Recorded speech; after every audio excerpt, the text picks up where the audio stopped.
Hello, welcome or welcome back to my channel. I'm Shramana Das and I make videos about higher education abroad, jobs abroad, and life in Germany.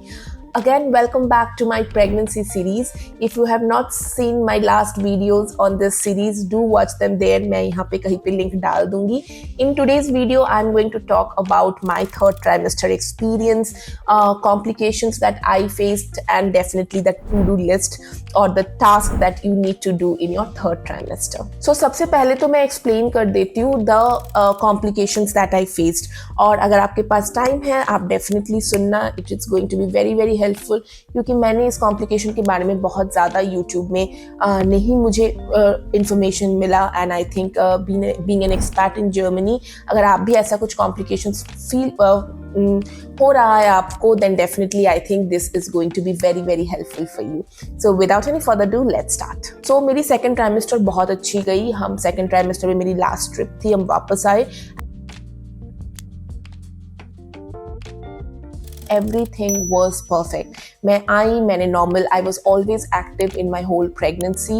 मैं office जाती थी almost 2 दिन, फिर मैं घर की cooking वगैरह भी करती थी एंड मैं वर्क वगैरह भी करती थी. So everything was fine. Suddenly, I started feeling a little bit of stretch kind of pain in my lower abdomen. बहुत मिनिमल था. आई थिंक 80% लोग तो शायद उसको इग्नोर भी कर देते, but I thought that okay, एक बार डॉक्टर से पूछ लेती हूँ. मैंने डॉक्टर को ईमेल किया. डॉक्टर को भी लगा कि शायद कॉन्स्टिपेशन वगैरह के लिए, but I told that I have no constipation. So she told me why don't you come and do a checkup. तो मैंने बोला ठीक है.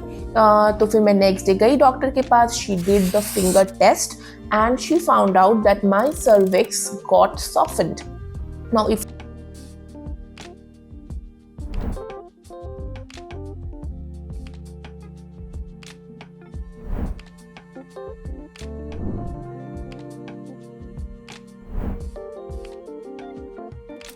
is quite less, because at that time मैं सिर्फ 29 वीक्स ही प्रेग्नेंट थी. उसने तुरंत मुझे प्रोजेस्ट्रॉन की दवाई दी थी and she told me that Shramana, you can not work from now, you should not do any kind of activities, any kind of strenuous activities, no office, nothing. आपको कंप्लीट बेड रेस्ट में होना है. तो मैंने बोला ठीक है. तो मैं तो थोड़ा डर भी गई थी, and you know, because what happened is short cervix can lead to preterm labor and I really don't want that. Yeah, so उसने मुझे प्रोजेस्ट्रॉन की दवाई दी एंड मैं घर आ गई. उसने मुझे सिक लीव दी 1 महीने की. तो अगस्त से मेरी ऐसे भी मैटरनिटी लीव स्टार्ट हो रही थी, बट मैंने फिर जुलाई 31 से अगस्त 31 तक मेरी सिक लीव थी और फिर उसके बाद से मेरी मैटरनिटी लीव शुरू हो गई. तो जो फिर उसने मुझे 1 हफ्ते बाद फिर से बुलाया चेक करने के लिए. तो मैंने 1 हफ्ता तो कंप्लीट बेड रेस्ट में थी. Thanks to my husband, he has done everything till date. He is doing everything, every household chores. मैं कुकिंग वगैरह कुछ भी नहीं कर रही हूँ अभी भी, बट उस time I was completely on bed rest. Even मैं शायद हार्डली एक रूम से दूसरी रूम भी आती थी अपने ही घर में. तो ऐसे ही मेरा फर्स्ट 1 हफ्ता चला. फिर जब मैं सेकेंड हफ्ते में गई डॉक्टर के पास, तो doctor said that yes, your cervix got improved, और वो शायद 3 पॉइंट समथिंग का था, विच इज़ गुड. और थर्ड ट्राइमेस्टर में जब आप जाओगे तो यहाँ पे आपकी हर विजिट में आपकी एक NST टेस्ट होगी, जहाँ पे चेक किया जाएगा बच्चा डिस्ट्रेस में तो नहीं है, बच्चे का हार्ट बीट इज़ फाइन और not, and as well as आपकी कॉन्ट्रैक्शंस हो रही है कि नहीं. इसके साथ जो दूसरी प्रॉब्लम हुई थी, मेरा it's not exactly a problem, but still मेरा बच्चा का जो हेड है, it's already very down in my pelvis. Yeah, so this is also putting a lot of pressure on my cervix as well. But okay, this is not exactly a problem, but still इतना जल्दी the baby should not go that down. Yeah, तो जो भी है उसने NST test कराया था and she found out that मुझे हल्की हल्की contractions भी आ रही है. तो उसने बोला ठीक है, तुम don't do any exercise, nothing. 6 weeks pregnant और मैं घर से बाहर नहीं गई. जब ज़रूरत पड़ी तब ही गई हूँ, नहीं तो नहीं गई. अगर मैं कहीं जा भी रही हूँ तो भी मैं कैब से जाती हूँ. और प्रोजेस्ट्रॉन ले ही रही हूँ, और अभी तक तो touch black everything is fine. Let's see how it goes. Now apart from that, so this are the complications that I faced. And मुझे लगा था कि थर्ड ट्राइमेस्टर है, क्या ही कॉम्प्लिकेशन हो सकता है, we completed first second trimester. But trust me guys, अगर आप थर्ड ट्राइमेस्टर में हो, जर्मनी में हो, अकेले हो, be careful, do not do anything that your body doesn't allow. Please always listen to your body.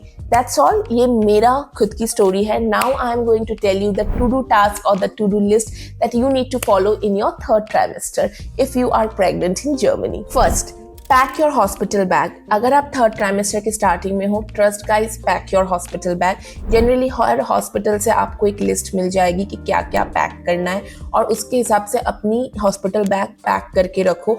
I know India में इतना कॉमन नहीं है, बट जर्मनी में हर कोई करता है, and I think it is very very helpful. अगर आपको मेरी हॉस्पिटल बैग मैंने कैसे पैक किया, क्या पैक किया, वो भी देखना है, do comment below and I would be happy to share. Second, जैसे मैंने आपको बताया कि be very very careful during your third trimester. ज़्यादा कोई भी स्ट्रेनियस एक्टिविटीज मत करो. It's better to kind of complications in your third trimester. Third, अगर आपको nesting instinct आती है तो do it. जैसे cleaning your house, buying all the cot, baby bed, diaper changing table, buying clothes, and clean everything. So do it. This is the best time to do all this kind of things. Fourth, this is also the time when your maternity leave starts. So I think this is also the best time that you can give it to yourself.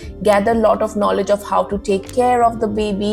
Read lot of books. Do whatever you feel like. Fifth, registration of the birth. Generally third trimester के starting में ही आपको hospital में register करना पड़ता है, जिस hospital में आप बच्चा डिलीवर करना चाहते हो. जैसे मैं जर्मनी में फ्रैंकफर्ट में हूँ, तो जो हॉस्पिटल मेरे घर से नज़दीक है, मैं वहाँ पे आइदर आप ऑनलाइन अपॉइंटमेंट ले सकते हो, आप कॉल करके भी अपॉइंटमेंट ले सकते हो, and then you go and register yourself. You can ask whatever questions you have. आपको किस टाइप की रूम चाहिए, क्या पेन मैनेजमेंट टेक्निक्स है, ये सारी चीज़ें आप पूछ सकते हो. नेक्स्ट जो इम्पॉर्टेंट टास्क आपको करना है वो है gather information about labour management. बहुत इंपॉर्टेंट है. I don't think going without knowing anything, go with the flow, ये सारी चीज़ें काम करती है. एटलीस्ट नो द बेसिक्स के क्या क्या ब्रीदिंग टेक्निक्स आपको करनी चाहिए, आपको एपिड्यूरल लेनी है कि नहीं. I mean, we all are educated, so I think we should know all these things right now, especially in your third trimester. Next and the last important task, अगर वो आपने second trimester में नहीं करी है, वो है gather all your documents for your baby's birth certificate, Kindergeld, which is also known as child allowance, as well as for parental allowance. Kinderzeit, which is parental leave. तो आप सारी documents इकट्ठा करके रखो. That's all for today, guys. Hope you like this video, and if you like it, do not forget to like, share, and subscribe. Bye bye. Stay happy, stay blessed.